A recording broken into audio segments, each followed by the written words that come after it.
मन रूपी मंदिर को कभी मैलान नहीं होने देना चाहिए। जो परमात्मा के पास रहेगा वो दुख से रहेगा दूर। गंज जनकपुरी में पुष्करदास जी महाराज के मुखारविंद से नानी बाई के मायरे की कथा के प्रसंग श्रवण कर भक्ति रस में डूबे श्रद्धालु। महिलाओं की सामाजिक व धार्मिक संगठन संजीवनी क्लब की ओर से गंज स्थित जनकपुरी में चल रही नानी बाई की कथा के दूसरे दिन गुरुवार को संत पुष्करदास जी महाराज ने नानी बाई के विवाह के प्रसंग सुनाकर भक्तों को मंत्रमुग्ध कर दिया। संगीत में कथा श्रवण कर भक्त भक्ति रस में डूबे नजर आए। संत पुष्करदास जी महाराज ने भजनों के साथ कथा के प्रसंग सुनाते हुए अपनी अमृत वाणी में कहा कि संत लोग कहते हैं दिल भी एक मंदिर है, इसे हमें साफ रखना चाहिए। मन रूपी मंदिर को कभी मैलान नहीं होने देना चाहिए और सत्संग सुनकर इस मन मंदिर को साफ करते रहना चाहिए।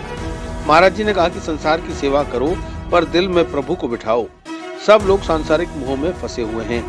नरसिंह जी महाराज ने हर समस्या होने पर भगवान को याद किया। उन्होंने कहा कि कोई किसी को सुख नहीं देता और दुख नहीं देता, सब अपने कर्मों का फल पाते हैं। शास्त्रों में लिखा है सबको अपने कर्मों का फल मिलता है। दुख अपने ही कर्मों का फल है। भगवान कभी किसी को दुख नहीं देते।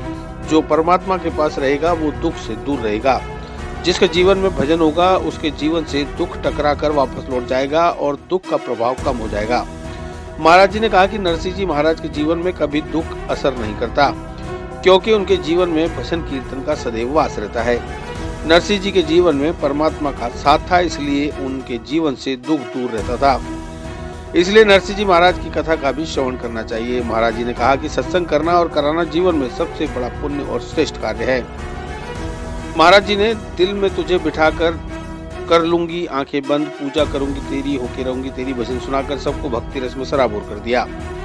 क्लब की सचिव सुनीता गोयल और उषा शर्मा ने बताया कि कथा सुप्रसिद्ध संत पुष्करदास जी महाराज संगीतमय कथा के माध्यम से सुना रहे हैं। आज की कथा के शुभारंभ में गिरधारी मंगल और रवि शर्मा ने महाराज जी का माला पहनाकर व जयंत सूद और कृष्ण शाह ने शोर उड़ाकर अभिनंदन किया। व्यास पीठ की पूजा आरती नमिता खंडेलवाल, निर्मला मित्तल, निशा गोयल, पुष्पा बाहेती, रेखा गोयल, रेखा खंडेलवाल, सविता जिंदल, सीमा गर्ग, शकुंतला मित्तल, सोनल बिंदल, कविता बंसल ने यजमान के रूप में की। कथा में आनंदीलाल अरोड़ा, गोपाल कांचवाले, उमेश गर्ग, कालीचरण खंडेलवाल, किशन चंद बंसल, ओम मंगल, गिरधारी लाल मंगल, अशोक पंसारी आदि भक्तों ने कथा का श्रवण कर लाभ उठाया। कथा के बाद सभी को प्रसाद वितरित किया गया। क्लब की संरक्षिका कमलेश मंगल ने बताया कि शुक्रवार दोपहर 2 बजे नानी बाई का मायरा भरने की कथा का वाचन होगा।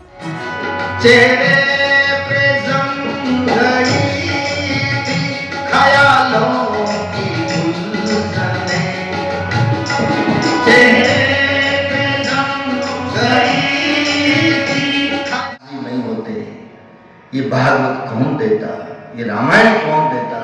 आप और हम सभी संताप में जल जल करके हमारा जीवन खत्म हो जाता है।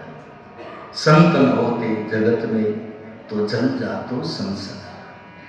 तो मैं तो मेरा अनुभव कह सकता हूं कि मेरे भी जिंदगी में ये नरसिंह जी का मायरा नहीं होता तो शायद मैं भी आज आप लोगों के बीच में नहीं होता। इसलिए मुझे कहने में कोई संकोच नहीं लग रहा है। हर जगह परेशानियां, प्रॉब्लम, कोई छोटी कोई बड़ी, हर एक घर में चल रही है।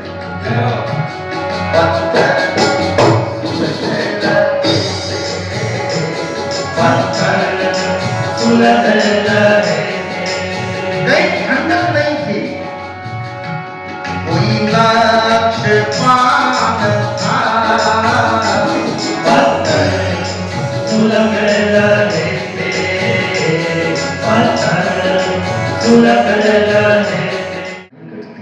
सबके जीवन में घटनाएं घट रही हैं। घटनाओं के प्रकार अलग अलग हैं, बाकी संताप में तो हम सब हैं। रामायण में एक जगह चौपाई आई बालकांड में, मन करी विषय अनल बन जरई, होई सुखी जो ए सर पर। नरसिंह जी के जीवन में दुख असर क्यों नहीं कर रहा है? आप और हमारे जीवन में तो दुख असर करता है, लेकिन नरसिंह जी के जीवन में क्यों असर नहीं कर रहा है? कि कारण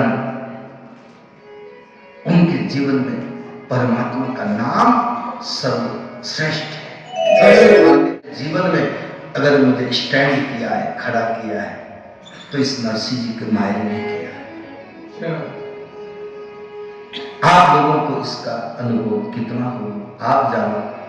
मैं मेरा अनुभव कह सकता हूं कि जब जब भी ऐसी स्थिति आई तो इस कथा ने मुझे बहुत संबल दिया, बहुत संबल दिया।